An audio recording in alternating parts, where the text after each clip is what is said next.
How's it going, everyone? Adam Giovanni back here with another Thursday video for OnlineBookClub.org's official YouTube channel and Facebook page. So before I get into the video, I want to talk about last week's mystery book giveaway. We are going to be extending the mystery book giveaway for one more week. But even if you commented last week, you have an opportunity to better your chances. So even if you entered last week, I want you to comment again this week and you're going to be entered again and have a better chance to win our mystery book giveaway. So the question I'm asking you guys today, what is the one book that you feel describes you best?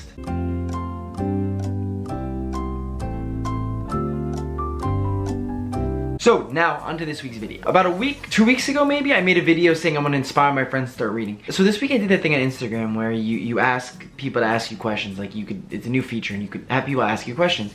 And some of the questions I got were, give me a book recommendation. And I feel like I've recommended the same books over the years, like the Harry Potter series and Perks of Being a Wallflower and the Stephen King, and I recommend the same books kind of all the time. I said it's very tough to randomly recommend a book, and I feel like the boring way is for someone to say, oh, I like romance, and then you just recommend them a romance book. So instead I decided to take it to Twitter, and I said to the Twitterverse, give me 3 characteristics of you, 3 things about you, and I'll pick a book for you. I had a bunch of responses, which I was extremely happy about.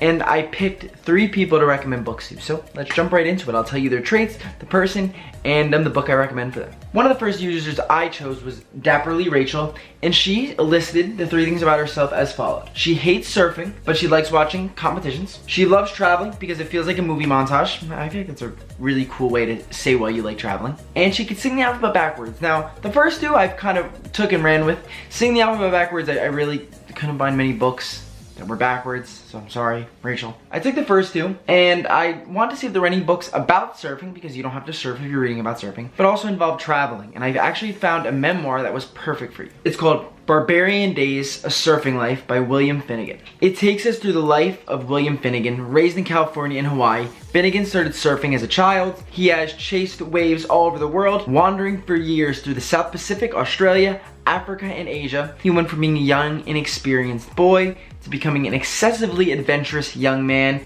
and then lastly, he went on to become a distinguished writer and war reporter. He shows us a world turned upside down for kids and adults alike by the social upheavals of the 1960s. He details intricacies of famous waves and his apprenticeships for them. We follow his life as he travels through Polynesia, Fiji, New York City, and to San Francisco. So you got traveling, you got waves, you got everything you can need. All we need is the alphabet being backwards, but you know what? I'll figure that out next time for you, Rachel. So Rachel, hope you enjoyed. If you read it, awesome. If not, it's okay too. But that's the book I picked out for you. So moving on. Next we have the username SDKate, and she also has 2 E's at the end, so I was never sure if it was SDKate or SDKT. So she said in her 3 traits, one of them she listed was that she's going to college, and she's starting college soon.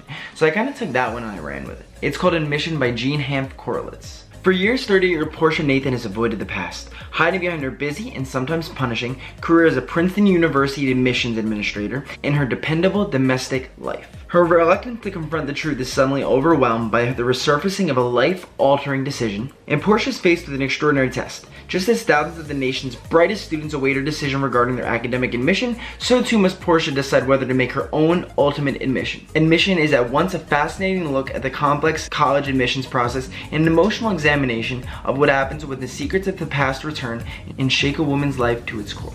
The reason I chose this book for you is I feel like when people start college, they're kind of overwhelmed by everything. And they always have these crazy high expectations. So I didn't want to choose a book that involves someone going to college at the time. I wanted to pick a book that involves someone who's involved in college. They're involved in the process that, of course, you had to go through when you were getting accepted to whatever university you're attending.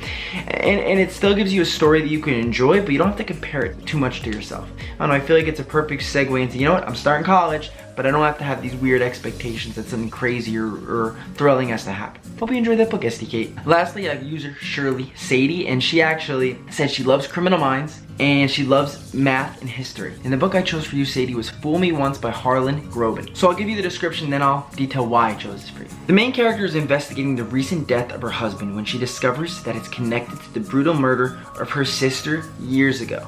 And are both murders somehow related to the suspicious suicide of her husband's brother? It's a lot more of a shortened description for that one because I feel like I don't want to give too much away. But the reason I chose this for you is when you mentioned that you liked history and math, I kind of looked at you as similar to me where you like learning and you like retaining as much knowledge as possible. So I wanted to pick a book that kind of wasn't just predictable. It kind of threw you through a loop. And this book was on many lists as having many twists and turns that really shocked and surprised people. And I feel like Criminal Minds is all about getting into the mind of a criminal, obviously, and dissecting why they did what they did and tracking them down. So I feel like it gives you something new, but it's also to your liking. It's an extremely famous, popular book, so I've never read it, but I've heard good things about it, so I hope you like that one as well. So those are my recommendations. We'll see if they like them, or if anyone else sees these recommendations and decides to read the books and then likes those books. Let me know. So I hope you enjoyed the video though. If you did, please give it a big thumbs up. Subscribe to our YouTube channel, like our Facebook page for videos every Thursday, and I will see you next week. Bye.